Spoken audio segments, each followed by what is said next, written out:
कल ओम का नियम पूरा हो गया था, उसके आगे तो कुछ बताया नहीं था। यूनिट डायमेंशन कुछ नहीं ना,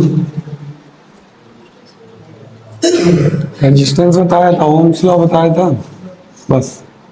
चलिए देखिए उसी के आगे बेटा, सबसे पहले इसकी यूनिट और डायमेंशन फाइंड करते हैं, फिर आगे चलेंगे इस चैप्टर में। Unit end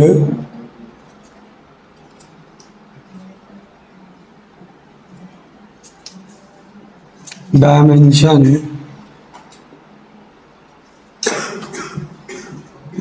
of resistance.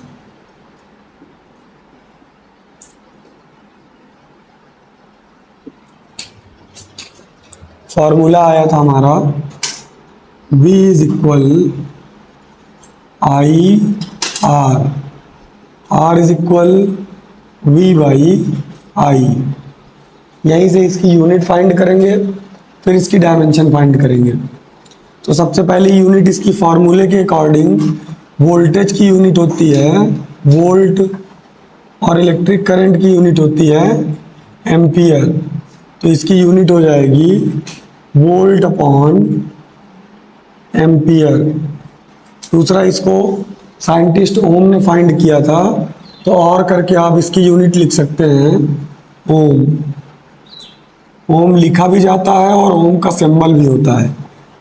ओम को लिख भी सकते हैं या फिर आप सिंबल बना सकते हैं ओम का, इस तरीके से। ये पहली ऐसी यूनिट साइंस में बनाई गई थी जिसका सिंबल था, जिसके यूनिट का सिंबल था। जनरली बाकी सारे लेटर से रिप्रेजेंट किए जाते हैं, जैसे फोर्स को कैपिटल एफ, इंटेंसिटी को कैपिटल ई, उनके लेटर्स को, लेकिन ओम का सिंबल बनाया गया उसकी यूनिट का। अब ये हो गई इसकी यूनिट, ये भी इसकी यूनिट है, ये भी इसकी यूनिट है। यहाँ से आप इसकी डायमेंशन फाइंड कर सकते हैं। तो वोल्टेज को आप कहाँ से लिखेंगे? वोल्टेज को आप लिखेंगे V is equal W upon Q. W की यूनिट होती है पोटेंशियल की यूनिट वोल्ट, और डब्ल्यू की यूनिट हो जाएगी आपकी जूल, और चार्ज की यूनिट हो जाएगी आपकी कूलाम। तो आप वोल्टेज को रिप्लेस करके लिखेंगे जूल अपॉन कूलाम, और आपका एम्पियर एज इट इज बना रहेगा। इसके बाद में आप जूल और कूलाम दोनों को रिप्लेस करेंगे।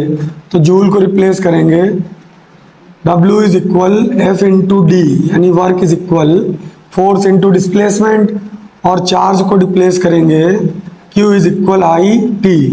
ये हो जाएगा जूल इज इक्वल फोर्स की यूनिट न्यूटन एंड डिस्प्लेसमेंट की मीटर, चार्ज की कूलाम, इसकी एम्पियर इंटू सेकेंड, और इन सबको ब्रैकेट में क्लोज करते रहेंगे। वैल्यू उठा के रखते जाइए। R इज इक्वल जूल की प्लेस में newton into metre upon coulomb की प्लेस पे एम्पियर इंटू सेकेंड, और एक एम्पियर पहले से है, इंटू एम्पियर। इसके बाद आप न्यूटन को रिप्लेस करेंगे। न्यूटन को कहाँ से करेंगे replace? Force is equal mass into acceleration. Force की यूनिट न्यूटन, मॉस की यूनिट केजी, एक्सेलरेशन की unit metre upon second square. Replace करिए। R इज इक्वल न्यूटन की यूनिट हो जाएगी केजी मीटर, एक मीटर पहले से है, मीटर अपॉन सेकेंड स्क्वायर नीचे जाएगा, एम्पियर एम्पियर एम्पियर स्क्वायर हो जाएंगे, और एक सेकेंड अलग से है, इसको अभी अलग लिखिए। अब इन सबको कंबाइंड कर दीजिए। R is equal kilogram metre square upon second cube ampere square. इसको ब्रैकेट के अंदर बंद कर दीजिए। यहाँ से आपकी डायमेंशन आएगी। अब इसको डायमेंशन के फॉर्म में लिखिए। केजी को कैपिटल एम, मीटर को कैपिटल एल, सेकेंड को कैपिटल टी, और एम्पियर को कैपिटल ए। तो रेजिस्टेंस की डायमेंशन हो जाएगी capital M capital L square upon capital T cube capital A square. ये दोनों ऊपर जाएंगे R is equal M L square T की पावर -3 ए की पावर -2। इसको भी ब्रैकेट में क्लोज कर दीजिए। ये हो जाएगी आपकी रेजिस्टेंस की डायमेंशन। अब रेजिस्टेंस के सिमिलर, रेजिस्टेंस की कुछ क्वालिटीज़ की तरह सिमिलर क्वांटिटीज़ या सिमिलर वेरिएशंस होते हैं कंडक्टिविटी में। रेजिस्टेंस, यहाँ हेडिंग डालिए पहले, कंडक्टिविटी। कंडक्टिविटी, कंडक्टिविटी को आप डिनोट कर सकते हैं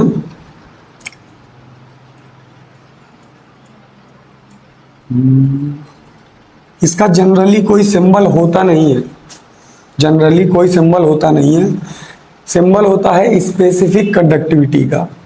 तो हम कंडक्टिविटी को एज इट इज कंडक्टिविटी लिखेंगे, पर इसकी डिफिनीशन लिख लेते हैं। डिफिनीशन क्या होगी इसकी? It indicates the flow of electric current, the flow of electric current in material with easily, electric current किस मेटल में, किस मटेरियल में कितना इजीली फ्लो कर रहा है, ये इस बात को रिप्रेजेंट करता है। जैसे रेजिस्टेंस मैंने बताया था, क्या बताया था? रेजिस्टेंस आपको मैंने बताया था कि रेजिस्टेंस क्या इंडिकेट करता है? The property of material obstruct to flow of electric current. वो इलेक्ट्रिक करंट के फ्लो को अपोज करता है, उसका विरोध करता है। ये क्या करता है? ये इंडिकेट करता है कि किस मेटल में कितना अच्छा इलेक्ट्रिक करंट फ्लो कर सकता है, यही उसकी कंडक्टिविटी होती है। अब जो जितना अच्छा कंडक्टर है उसकी कंडक्टिविटी उतनी अच्छी होती है। जैसे कॉपर, कॉपर की कंडक्टिविटी बहुत अच्छी होती है, रेजिस्टेंस बहुत लो होता है। उसके बाद सिल्वर, सिल्वर की कंडक्टिविटी कॉपर से भी अच्छी होती है, तो सिल्वर क्या है? गुड कंडक्टर है। तो कंडक्टिविटी बेसिकली बना ही कंडक्टर वर्ड से है। और कंडक्टर की डिफिनीशन अगर आप पढ़ो, आपके सामने 3 आते हैं, तो आपको मैं यहीं से इसको रिलेट करके बताता हूं। आपने सबसे पहले पढ़ा होगा कंडक्टर, दूसरा पढ़ा होगा आपने semi conductor, semi conductor, and third is non conductor. यहां से हम इसको रिलेट कराते हैं और थोड़ा समझाते हैं। कंडक्टर क्या होते हैं बेटा? जिसमें electric current I easily flow करता है, easily flow of electric current, electric current, ये आपके कंडक्टर होते हैं। सेमी कंडक्टर क्या होता है? इसमें इलेक्ट्रिक करंट का फ्लो इजीली नहीं होता जब तक आप इसमें इम्प्योरिटी नहीं मिलाएंगे। देखिए, सेमी कंडक्टर 2 टाइप्स के होते हैं। एक होता है आपका pure semi conductor, pure semi conductor, और दूसरा होता है आपका impure semi conductor, impure semi conductor, impure semi conductor. यहाँ पर आपका इलेक्ट्रिक करंट का फ्लो नहीं होगा। इम्प्योर सेमी कंडक्टर में इलेक्ट्रिक करंट का फ्लो, इसमें डबल टिक बनाते हैं। अब इस सिंगल टिक और डबल टिक का मतलब समझ लीजिएगा। इसमें करंट सिर्फ फ्लो करता है, इसमें करंट बहुत अच्छा फ्लो करता है। अगर हम किसी भी सेमी कंडक्टर में, कल मैंने बताया भी था थोड़ा बहुत कि इम्प्योरिटी मिलाने के बाद सेमी कंडक्टर कंडक्टर से भी अच्छा कंडक्टर बन जाता है। तो यहाँ पर जो कंडक्टिविटी होती है ना, कंडक्टिविटी वो कंडक्टर से भी बहुत ज़्यादा होती है, क्योंकि यहाँ पे नंबर ऑफ इलेक्ट्रॉन्स 10 की पावर 29 मीटर क्यूब नहीं होते हैं। जनरली मैंने आपको बताया कि कंडक्टर में जो नंबर ऑफ इलेक्ट्रॉन होते हैं, नंबर ऑफ इलेक्ट्रॉन पर मीटर क्यूब, इनकी डेंसिटी होती है 10 की पावर 29, 10 की पावर 29 पर मीटर क्यूब। पर सेमी कंडक्टर में जो कंडक्टिविटी जब होती है इम्प्योर सेमी कंडक्टर मिलाने के बाद, तो ये हो जाते हैं 10 की पावर 34 टू 10 की power 40 approximate number of electron. अब आप सोच के देखिए कि नंबर ऑफ इलेक्ट्रॉन कितने ज़्यादा हैं कंपैटिबल कंडक्टर की तुलना में, मतलब बहुत ज़्यादा हो जाते हैं, इसलिए इनकी कंडक्टिविटी बहुत ज़्यादा हो जाती है। फिर बात करते हैं नॉन कंडक्टर की। ऐसा नहीं कि इसके पास इलेक्ट्रॉन नहीं है, इलेक्ट्रॉन इसके पास भी हैं, लेकिन इसके पास नंबर ऑफ इलेक्ट्रॉन है। सबसे पहले तो यहाँ करंट का फ्लो होता नहीं है इन जनरल वे। कब होगा? It's conditional. नॉन कंडक्टर क्या है बेटा? कंडीशनल करंट फ्लो करता है। जैसे जनरली कंडक्टर के एग्जाम्पल्स होते हैं मेटल्स, ठीक। सेमी कंडक्टर के लिख लेते हैं सिलिका, जर्मेनियम, ये प्योर फॉर्म है। क्या है ये? प्योर फॉर्म है सेमी कंडक्टर का। फिर हम बात करते हैं नॉन कंडक्टर की। तो नॉन कंडक्टर में कंडीशनल करंट फ्लो करता है, कंडीशनल। अब नॉन कंडक्टर में जनरली आप क्या पढ़ते हो? वुड, रबर, यही सब तो पढ़ते हो। अब वुड जानते हो आप, लकड़ी में करंट का फ्लो नहीं करता है, बट ऐसा नहीं है। लकड़ी अगर गीली हो जाए, लकड़ी को अगर मॉइस्चर मिल जाए, या कोई पेड़ है जो लिविंग है, जनरली सभी जितने भी आपकी वेजिटेबल्स होती हैं, जितने भी प्लांट्स होते हैं, सब क्या हैं? लिविंग बीइंग्स हैं, क्योंकि ये भी हमारे ही तुम्हारे तरीके जीवन चलाते हैं। इनके भी संतानें होती हैं, पेड़ पौधों के बच्चे के बच्चे के बच्चे बन जाते हैं, बीज से जर्मिनेशन होता है, मतलब सब कुछ हमारे आपके जैसा होता है। हम ऑक्सीजन लेते हैं, ये कार्बन डाइऑक्साइड लेते हैं, ये भी रूट्स के through proper proteins, minerals, vitamin सब कुछ लेते हैं। सॉइल से कुछ मिल जाता है, कुछ ये खुद बना लेते हैं बाई फोटोसिंथेसिस। तो इसमें कंडीशनल करंट फ्लो होता है। या तो कोई हरा भरा पेड़ हो तो उसमें करंट का फ्लो बिल्कुल होगा, या तो लकड़ी को गीला कर दो, सूखी लकड़ी है उसको गीला कर दो, अब एक सिरे में उसके कोई भी वायर लगा दो जिसमें करंट का फ्लो हो रहा हो, दूसरे सिरे में अपने आप करंट का फ्लो होगा। तो ऐसा नहीं है कि नॉन कंडक्टर में करंट का फ्लो होता ही नहीं है, होता है, बट कंडीशनल होता है, हर जगह नहीं होगा। जैसे ये सीट बैठे हो आप, ये बिल्कुल सूखी है, वुड से बनी है, अब इसमें कितना भी मैं वायर लगाऊं, इसमें करंट का फ्लो होने वाला नहीं है। बात समझ में आई? क्यों नहीं होता है? क्योंकि इन जनरल में नंबर ऑफ इलेक्ट्रॉन्स जो होते हैं, इनके पास 10 की पावर 12 से अप्रॉक्सीमेट 10 की पावर 18 के बीच में होते हैं, और इतने नंबर ऑफ इलेक्ट्रॉन्स में करंट का फ्लो नहीं होता है। करंट का फ्लो अगर आपको कराना है तो आपके पास मिनिमम 10 की पावर 29 पर मीटर क्यूब में इलेक्ट्रॉन होने चाहिए। बात समझ में आ गई? नहीं आई? तो कंडक्टिविटी क्या है बेटा? ये एक इंडिकेशन है जो रिप्रेजेंट करता है कि किस कंडक्टर में कितनी अच्छी तरह से इलेक्ट्रिक करंट का फ्लो हो रहा है। तो यहीं से इसका फॉर्मूला बन गया है। फॉर्मूला क्या होता है कंडक्टिविटी का? कंडक्टिविटी का फॉर्मूला होता है, बेसिकली कंडक्टिविटी की ये डिफिनीशन बुक में नहीं दी होती है। डिफिनीशन क्या दी होती है कंडक्टिविटी की? एक और डिफिनीशन लिख लेते हैं। इसकी डिफिनीशन लिखी होती है जनरल वे में बुक में, कंडक्टिविटी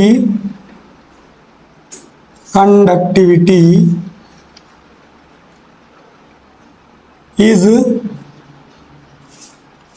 डायरेक्टली इनवर्सली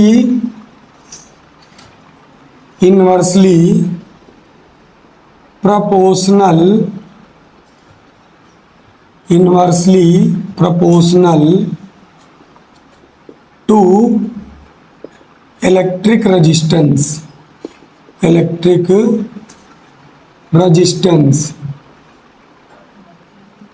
कंडक्टिविटी जो होती है ये इलेक्ट्रिक रेजिस्टेंस के इनवर्सली प्रोपोर्शनल होती है।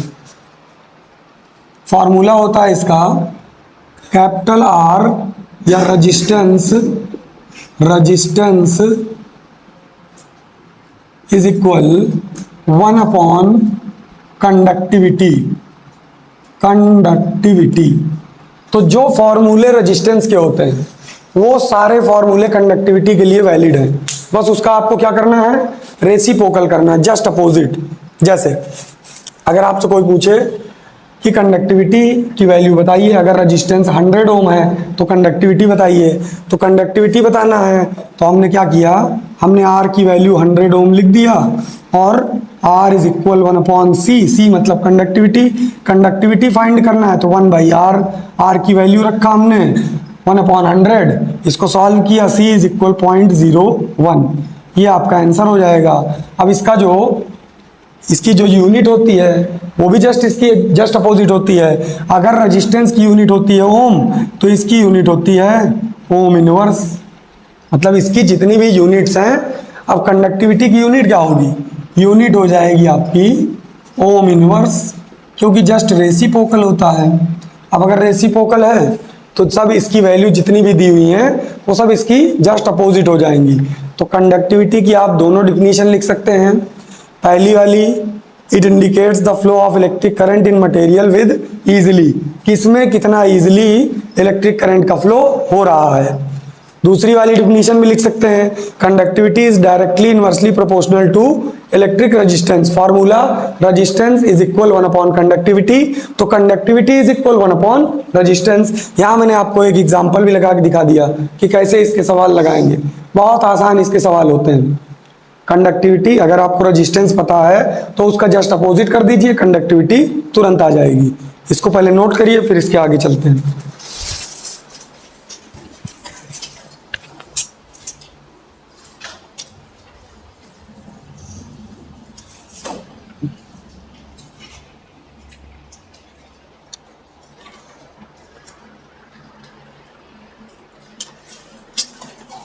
लिख नहीं रहा,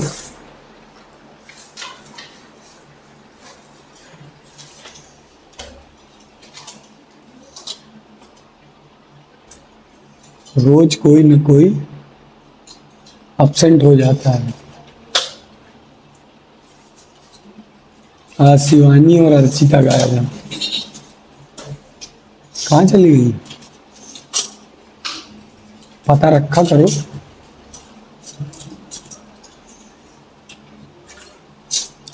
तुम खुद ही बीच बीच में गायब हो जाती हो, तुम कहाँ से पता रखोगी।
मजे के फूल तोड़ लिए हो अम्मा।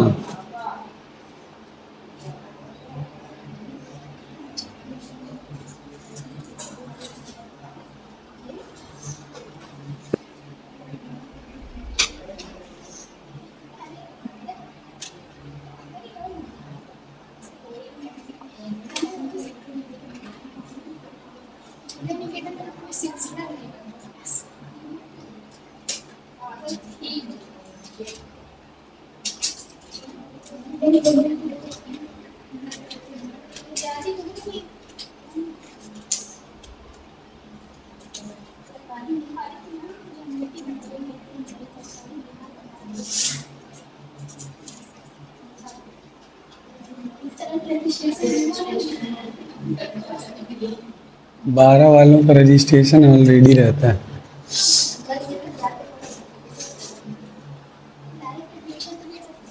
श्रेयांशी की बात से मैं बहुत प्रभावित हूँ। मैं अपने बच्चे को कभी स्कूल नहीं भेजूंगा।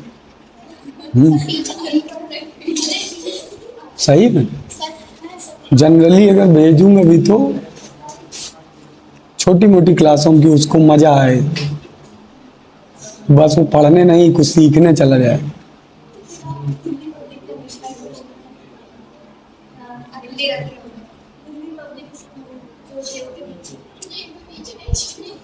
जेल उसके पीछे है। वहाँ बच्चों को खिलवाते बहुत हैं।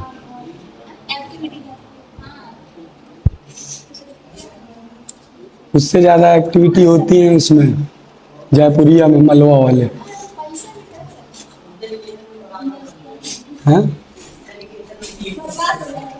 नहीं सर, उससे कोई कुछ बोलेगा भी नहीं।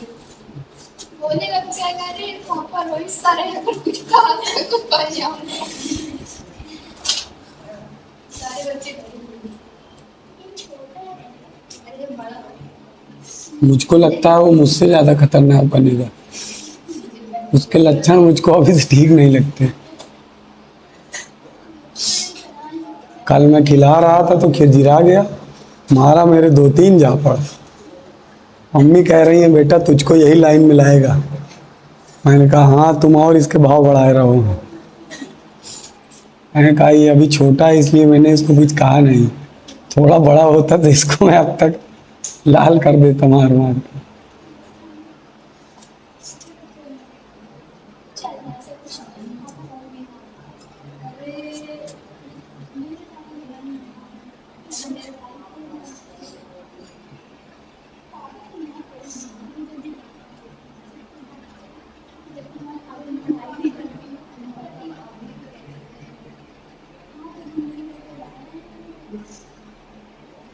नोट हो गया बेटा?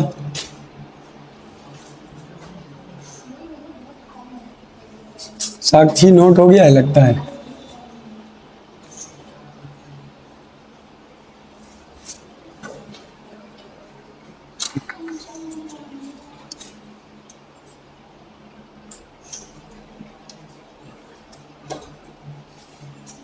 कंडक्टिविटी की दो डिफिनीशन लिखी है, ऊपर अलग लिखी है, नीचे उसके सामने दूसरी भी लिखी है।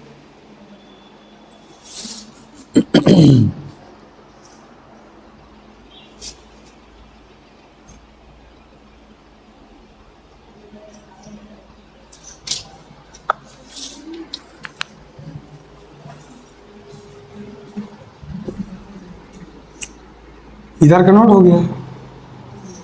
एग्जाम्पल से वैसे भी कोई लेना देना नहीं, समझाने के लिए लगाया था, न्यूमेरिकल आएंगे ही।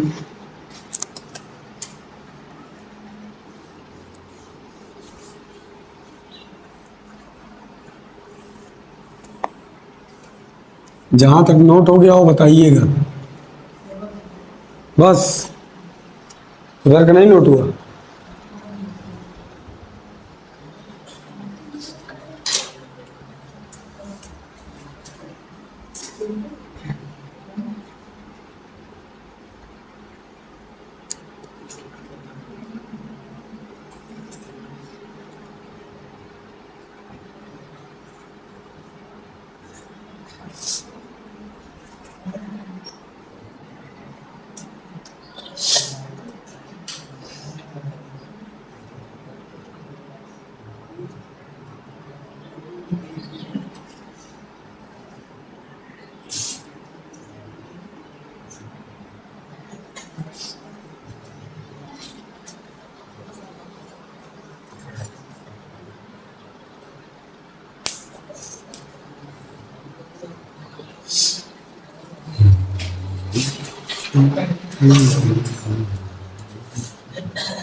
नोट हो गया बेटा?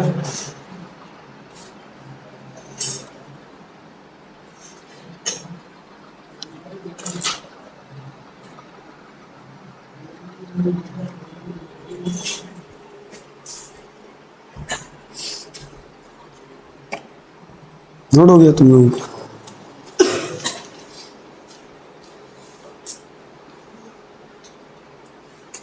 तीनों बेड़े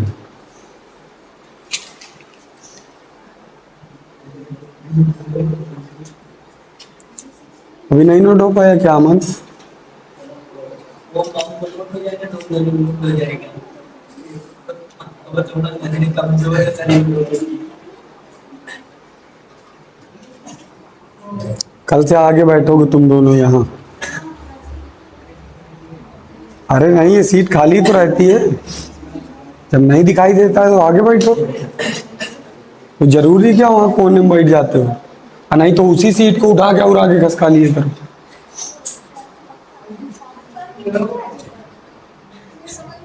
नोट हो गया?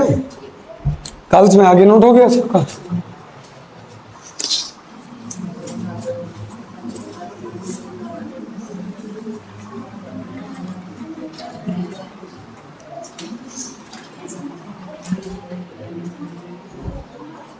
ध्यान से देखो बेटा, बोर्ड में सबसे पहले ओम्स लॉ का वेक्टर फॉर्म, जैसे आपने कूलाम्स लॉ का वेक्टर फॉर्म पढ़ा था, बट इसमें उसमें बहुत डिफरेंस है। ओम्स लॉ क्या होता है बेटा? V is equal, capital I लिख दिया, कैपिटल R। ये आपका क्या है बेटा? इंडिकेट किए दे रहे हैं हम, ये है आपका पोटेंशियल डिफरेंस।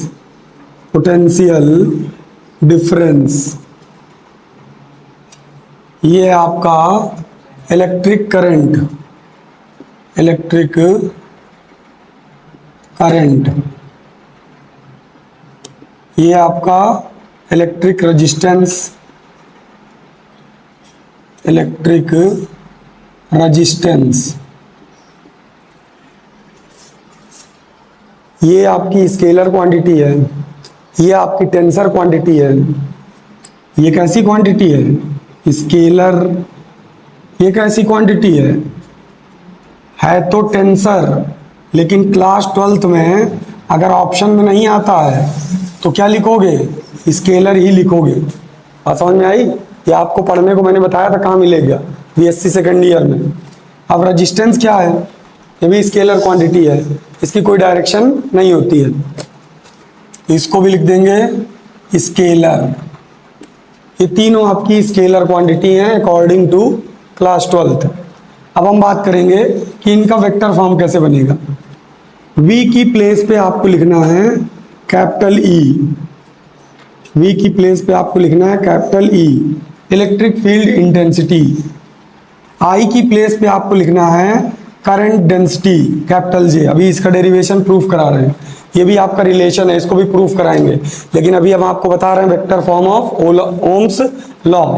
रेजिस्टेंस के प्लेस में आप लिखोगे रजिस्टिविटी। E क्या है?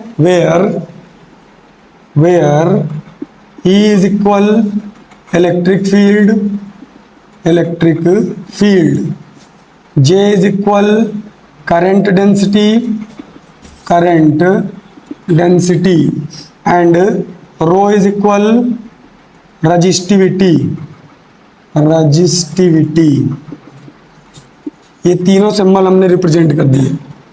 अब अगर हम रो को इस साइड ले आए तो ये हो जाएगा वेक्टर E इंटू 1/रो इज इक्वल वेक्टर J, और रो इज इक्वल होता है बेटा 1/सिग्मा। सिग्मा को कहा जाता है स्पेसिफिक कंडक्टिविटी। अभी हमने आपको बताया था कंडक्टिविटी, बट आपका सिग्मा होता है स्पेसिफिक कंडक्टिविटी। जैसे आपका रो होता है, रो का दूसरा नाम है स्पेसिफिक रेजिस्टेंस,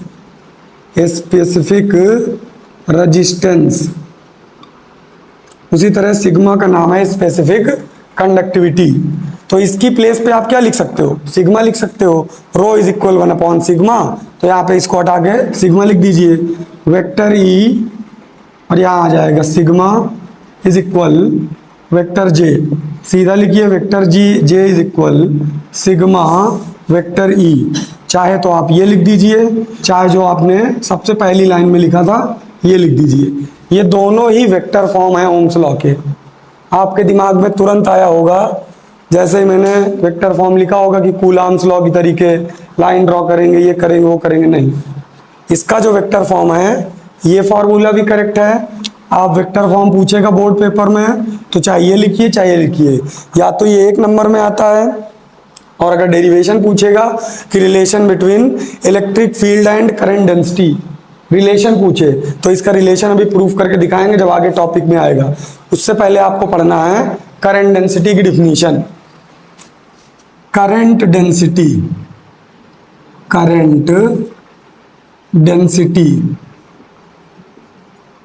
इसको रिप्रेजेंट करते हैं कैपिटल J, और ये आपकी वेक्टर क्वांटिटी होती है। वेक्टर क्वांटिटी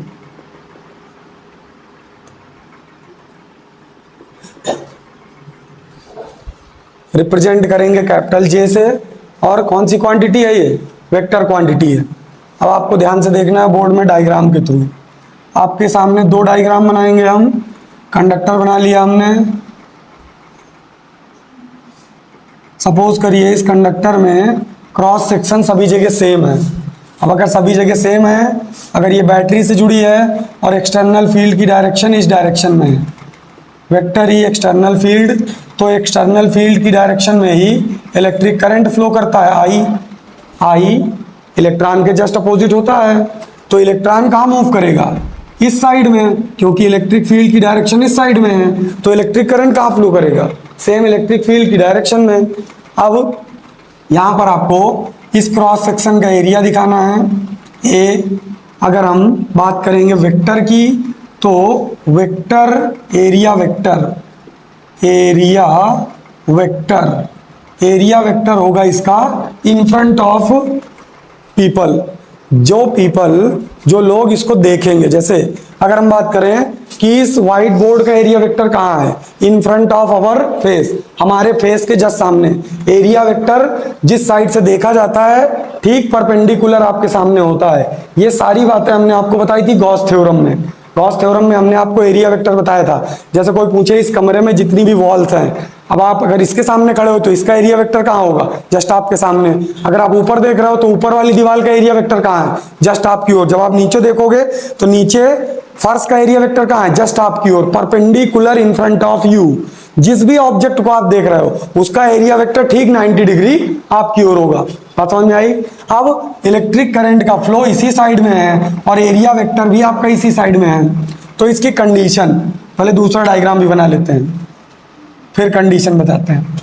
अब यहां पर मानिए आपका बीच में कोई क्रॉस सेक्शन एरिया डिस्टर्ब है। यहां पर इसका क्रॉस सेक्शन एरिया इस साइड है, होना इसको इस तरह चाहिए था, तो इसके और इसके बीच में एंगल बन रहा है थीटा। अब यहां से इलेक्ट्रिक करंट का फ्लो इस डायरेक्शन में जा रहा है, यह आपके करंट का फ्लो है। तो इसके लिए और इसके लिए दोनों के लिए फॉर्मूला अलग अलग होगा। जब आपका area vector cross section area पूरे कंडक्टर में सेम होगा तो आपका फॉर्मूला होगा J is equal I by A. और जब आपका क्रॉस सेक्शन एरिया कहीं भी डिस्टर्ब होगा अपने सरफेस से एरिया वेक्टर थीटा एंगल बना रहा होगा तो आपका फॉर्मूला होगा J is equal I by A cos theta. अब करंट डेंसिटी की दो पॉसिबिलिटीज होती हैं, पहली एंड सेकेंड। दूसरी कंडीशन यहां पे लिखेंगे area should be perpendicular, area should be perpendicular to the flow of electric current, to the flow of electric current. Area electric current के फ्लो के परपेंडिकुलर होना चाहिए। तो ध्यान से देखिए, इसका एरिया वेक्टर ये है और करंट परपेंडिकुलर है, ठीक 90 डिग्री में जा रहा है। इसमें नहीं, इसमें ज़्यादा अच्छा है। यहाँ पे तो क्रॉस सेक्शन चेंज हो रहा है, डायरेक्शन चेंज हो रही, तो अभी इसमें बताएंगे। सेकंड वाले में एरिया वेक्टर आएगा, area vector always parallel to, area vector always parallel to flow of electric current, flow of electric current. आपका जो एरिया वेक्टर है वो हमेशा इलेक्ट्रिक करंट के पैरेलल होगा और जो आपका एरिया होगा वो हमेशा इलेक्ट्रिक करंट के फ्लो के परपेंडिकुलर होगा। अब जरा डायग्राम में देखिए, यहाँ पर आपकी ये है आपका एरिया वेक्टर, वेक्टर ए, और ये है आपका सरफेस एरिया। जहां पे एरिया लिखा होगा वो क्या होगा, surface area, surface area. Surface area इस पूरे एरिया को रिप्रेजेंट कर रहा है ये, और इलेक्ट्रिक करंट आपका इस डायरेक्शन में जा रहा है, तो इन दोनों के बीच का एंगल कितना होना चाहिए, हमेशा 90 डिग्री होना चाहिए। अब ये देखिए, ये है आपका सरफेस एरिया, सरफेस एरिया, और ये है आपका इलेक्ट्रिक करंट। इन दोनों के बीच में अभी भी एंगल कितने का है, 90 डिग्री का। सरफेस एरिया और इलेक्ट्रिक करंट के बीच का एंगल अभी भी 90 डिग्री है। पर अगर आपका सरफेस एरिया यहाँ डिस्टर्ब है तो जो इसके कंपोनेंट होंगे वो चेंज हो जाएंगे। अब मैंने आपको थीटा बताया था, इसका थीटा आप साइड में बन रहा है, तो यहाँ पे डायग्राम ऐसे बनेगा। ये थीटा कैसे बन रहा है, ऐसे बन रहा है। यहाँ आपका अपर साइड में थीटा बन रहा है, तो थीटा के सामने वाली साइड ये वाली हो जाएगी परपेंडिकुलर और ये वाली हो जाएगी हॉरिजॉन्टल। तो एक कंपोनेंट हो जाएगा एरिया का ए कॉस थीटा और ये कंपोनेंट हो जाएगा ए साइन थीटा। थीटा इन दोनों के बीच में बन रहा है, तो यहाँ पे आपको थीटा रिप्रेजेंट करना है। यहाँ पे ये वाली लाइन ऐसे ड्रॉ कर दीजिए, ये एंगल आपका थीटा था। अब ध्यान से देखिए, जैसे ही आप इस साइड में एरिया वेक्टर निकालोगे तो एरिया वेक्टर मैग्नीट्यूड जो रिजल्टेंट आएगा वो इस साइड में आएगा। अब जरा ध्यान से देखो, अगर ये एंगल थीटा है, अगर ये एंगल थीटा है तो थीटा में से अब इसका एरिया वेक्टर ऐसे जाएगा, तो ये वाला एंगल कितना बनेगा, ये ओवरऑल एंगल 90 डिग्री, ऊपर आपका थीटा, तो 90 में से थीटा घटाओगे तो ये एंगल कितने का आएगा, 90 माइनस थीटा। अब एरिया वेक्टर ऑलरेडी परपेंडिकुलर है, तो इन दोनों के बीच का एंगल कितना हुआ 90। 90 में से 90 माइनस थीटा घटाओगे तो ये एंगल कितने का हो जाएगा, फिर से थीटा हो जाएगा कि नहीं हो जाएगा। तो ये कंपोनेंट आपका क्या बन जाएगा, ए कॉस थीटा। ये कंपोनेंट आपका बनेगा ए कॉस थीटा। इसलिए इलेक्ट्रिक करंट और एरिया वेक्टर हमेशा एक दूसरे के पैरेलल होते हैं। यहां भी देख लीजिए, अगर आप यहां देख रहे हो सरफेस चेंज होने के बाद भी इसका एरिया वेक्टर कहां है, ए कॉस थीटा इसी के पैरेलल है। यहां देखिए vector A in front of you, अगर आप इस साइड से देखोगे तो इन फ्रंट ऑफ यू होगा, और इलेक्ट्रिक करंट का फ्लो अभी भी इसी साइड में है। तो दोनों इलेक्ट्रिक करंट और एरिया वेक्टर दोनों एक दूसरे के हमेशा पैरेलल होते हैं, चाहे उसका सरफेस एरिया कितना ही डिस्टर्ब क्यों ना हो जाए। और सरफेस एरिया हमेशा हमेशा इलेक्ट्रिक करंट के परपेंडिकुलर होना चाहिए, तभी आप करंट डेंसिटी फाइंड कर सकते हो, अदरवाइज करंट डेंसिटी फाइंड नहीं कर सकते हो। तो इसकी डिफिनीशन होती है, इसकी डिफिनीशन लिखेंगे, डिफिनीशन करंट डेंसिटी की, the flow of electric current perpendicular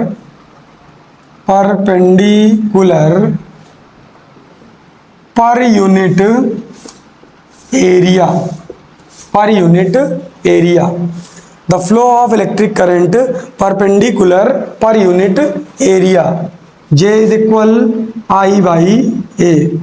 यहीं से इसकी यूनिट बनी है एम्पियर अपॉन सेकेंड स्क्वायर, ये इसकी यूनिट होती है। अगर हम इसकी डायमेंशन की बात करें, डायमेंशन, तो डायमेंशन क्या हो जाएगी बेटा, एम्पियर को हम लिखेंगे कैपिटल ए, सेकेंड को हम लिखेंगे कैपिटल टी, टी ऊपर जाएगा। तो अगर हम इसे लिखे हैं J is equal capital A upon capital T का स्क्वायर, ऊपर भी ब्रैकेट क्लोज, इज इक्वल, अब टी पहले लिखा जाता है तो टी की पावर -2, ए की पावर 1 आप लिखो चाहे न लिखो, ये हो जाएगी इसकी डायमेंशन। और एरिया वेक्टर कैसी क्वांटिटी है, वेक्टर क्वांटिटी है। फिर से सुन लीजिएगा, एरिया वेक्टर दो बातों पर निर्भर करता है। सबसे पहला, सरफेस एरिया और इलेक्ट्रिक करंट दोनों एक दूसरे के परपेंडिकुलर होने चाहिए।